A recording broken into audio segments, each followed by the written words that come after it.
Earlier this week, Apple released the latest iteration of their operating system for the iPhone, which is iOS 17. Now I've had a few days to get hands-on with the product, test it out a little bit, and in today's video I want to go through my top features for the release, and also some small new additions which are really appreciated by me. Now it's worth noting I'm actually running iOS 17 on my iPhone 12, which is over 3 years old now. I've seen a really smooth release, I've seen no problems with any battery drain or apps behaving in a weird way, and I think just overall it's gone very smoothly. The iPhone's also performing really well, and although I am upgrading to the iPhone Pro Max 15 sometime soon when it's back in stock, for the time being I am going to be running iOS 17 on my iPhone 12. The first feature that I'm really loving is the contact poster. Now I know it's nothing revolutionary, it's nothing which is technologically pushing the bounds, but I just think it's such a nice personalized experience to the iPhone. It allows you to inject a little bit more of yourself into the iPhone. You know, strictly it was the way Apple says is the way you use it, but now you can add your own pictures and fonts, and yeah, it's still a little bit limited, but I think it just allows you to inject a little bit of creativity and fun when you're sharing contacts, when you're calling someone, and also it just makes it a lot easier to, at a glance, to see who's calling you rather than having to read the text at the top of the screen. So if you want to get set up on this, just head over to the Contacts app, click the little poster notification that comes up just after you upgrade, and then follow the wizard and it will help you get set up. This is what mine looks like. I really like this yellow kind of bright font which is over the contrasting image in the background, and yet you can use the depth effect, so similar to how in your iPhone customized wallpapers you can have the time, kind of going behind your picture a little bit. You can have that same effect in the contact poster as well. My next favorite thing are all of the updates that have been made to the Messages app. Previously, I felt the Messages app was a little bit clunky. It also dragged behind some of the other more popular instant messaging apps out there like WhatsApp. Things like group chats, how you actually reply to individual messages, and also just the menu system were a little bit lacking. So my favorite thing of the Messages app is the new designed menu system. Previously, if you remember back to iOS 16 and before, it was a small menu bar that kind of appeared above the keyboard. It made it really clunky to use. I never really enjoyed using it, and so I didn't ever use that functionality. Instead, if I wanted to send a picture over iMessage, I'd just go to the Photos app, select the picture, and then send it to the contact that I wanted on iMessage. However, now the menu's been really redesigned. It comes up as a full menu on the side of the screen, blurring out the actual chat, and the options are much more easier to select and a lot easier to actually use themselves. The next thing I really like is this check-in feature. Now this is super handy, especially if you just want to know someone got somewhere safely, or alternatively you're the person that needs to let somebody else know that you've arrived at your destination.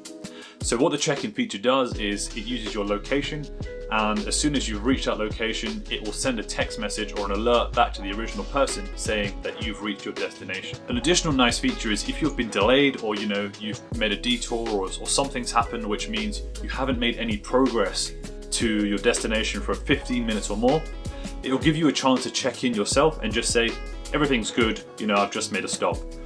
If you don't check in, it will let the other person know. Just say, hang on, this person's not moved for 15 minutes or so. They've not responded to the check-in.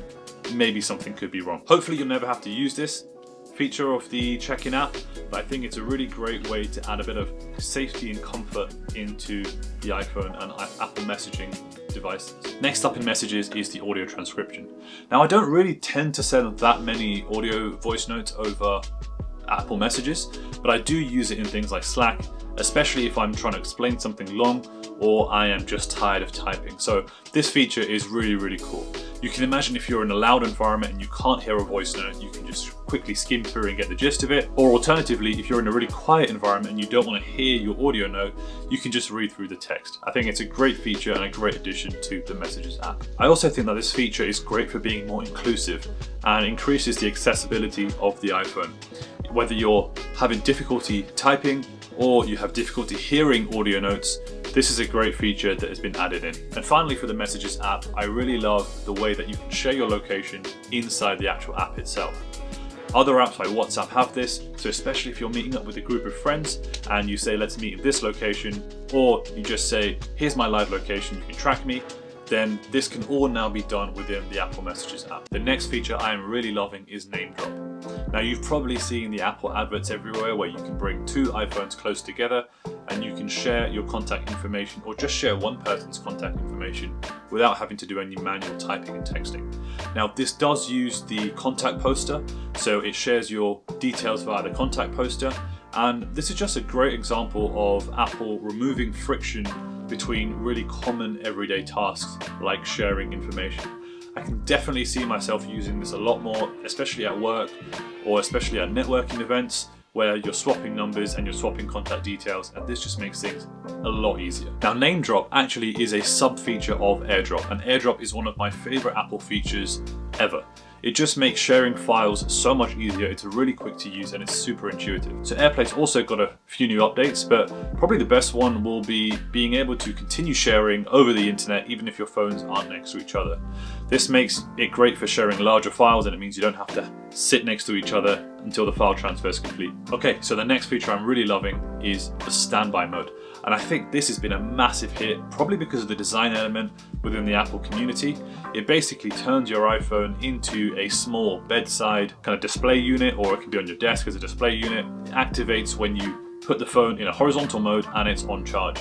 And it can show you great little things like the date, the weather, the time, and it's all automatic as soon as you turn your phone into the horizontal position. I can definitely see myself using this, especially in the mornings when I wake up and I just want to have a quick glance at what the date is, what my diary is looking like for the day, and potentially even the weather if the weather's changed overnight, so I know if I'm going to the office or if I'm going out, I know what to take with me. This is a fantastic feature, and I highly recommend also switching on the night mode. The night mode makes the screen go pretty red and the clock display go red, so it's a lot easier on your eyes if you wake up in the middle of the night and you just want to check the time. To enable the standby mode, all you need to do is head over to the settings, search for standby, and then enable and toggle it on. Now it's important to note that the phone needs to be steady in the horizontal mode, so put it on a bedside dock or on a magnetic charger. It can just work using your lightning cable or USB-C cable now, so just make sure it's not moving and it will automatically switch into the standby mode. So finally, the app that I'm looking most forward to in this iOS 17 release actually hasn't been released yet, and that is the Journals app, and it should be coming towards the end of this year. Currently I'm using a third-party digital journal called Day One, and the Day One app is really fantastic, but on the free tier, capabilities are a little bit limited. So it depends what Apple does when it releases the Apple Journal app. If it does have all that same functionality for free included, within the Apple ecosystem, then I definitely will consider moving over to the Apple Journal app. I love being able to write down memories and then associate them to pictures or videos that I've taken on my phone. It's just such a great thing when you can go back, 1 year down the line. Not only can you see the picture, but you can kind of read what was going on, what you were feeling, what you were thinking when the picture or the moment happened. It's a really nice way to add an extra dimension to your memories. Journaling is also great for mental health and also for, just being able to process everything that's inside your head. With all of our busy lives, journaling I think is a great activity for everyone to do.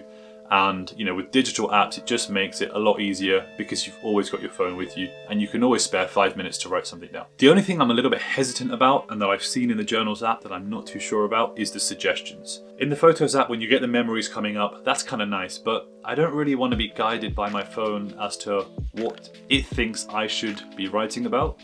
It should be the other way around. I should pick an experience in my day and write about that rather than being told about an experience that the phone thinks I should write about. So hopefully you can disable that and that shouldn't be too much of an issue. Now, of course, there were loads of other updates that Apple released as part of this release. And here are a few that I think, are small minor updates, but really have made quite an impact on me and I quite appreciate. So the first one is the improved autocorrect for the keyboard. I really feel that this is just leveled up quite a lot in iOS 17. The predictions are a lot better, it's a lot faster, and also it's a lot more accurate as well. Next up is the auto population of multi-factor authentication codes. Now in the iPhone you can do this from your text messages, and this is an incredible feature. It's so annoying having to go to the Messages app, get the code, copy and paste it in. Instead, now it just remembers it. And this functionality has been now extended over to the email application. So now when you get a one-time passcode through to your email, Safari will automatically populate that for you. The Apple Passwords functionality is also getting better. You can now share passwords between people. I do use another third-party application to manage my passwords and secure nodes and things like that. However, if they do bring this functionality into the Apple Passwords application going forward, then again, I'd consider swapping over to the Apple native application. Stickers, don't need to say more. You can click auto-select an object from your photos, add an effect into it, save it as a sticker, and then spam all your friends. It's absolutely fantastic. I love it. Next up, reminders. Now in the new Reminders app, there's actually a new shopping list functionality, and I think this is absolutely brilliant. Instead of you just having to make a list of all the different items and then you kind of add things on, and then you've got to go down the aisles and look through your list and think, what's in the veg aisle, what's in the dairy aisle, etc. The iPhone Reminders app now sorts everything into its own categories. So it sorts everything into veg, into household items, into bread or dairy or whatever it is. And then whilst you're in that section, you can just tick off everything that is in that list. I think it's a fantastic addition. I definitely will be using this one going forwards. And finally, the Notes app. The Notes app is one of the most underrated apps on the iPhone. I think due to its simplicity, people gloss over it, but its simplicity is what makes it so good. I use Notion heavily, but often I feel that it's a bit of an overkill just for writing simple notes down, simple ideas. And the Apple Notes app is just fantastic for this. Now you can actually link notes together, so you can create more of a wiki style environment, still whilst keeping the simplicity of the Notes app, and you can do things like PDF markup as well. So those are some of my favorite features from the latest iOS update release. Let me know in the comments what your favorite features are, and I'll definitely be sure to go ahead and check them out. If you like watching this type of content, these types of videos, please also consider subscribing to my channel and dropping a like on this video.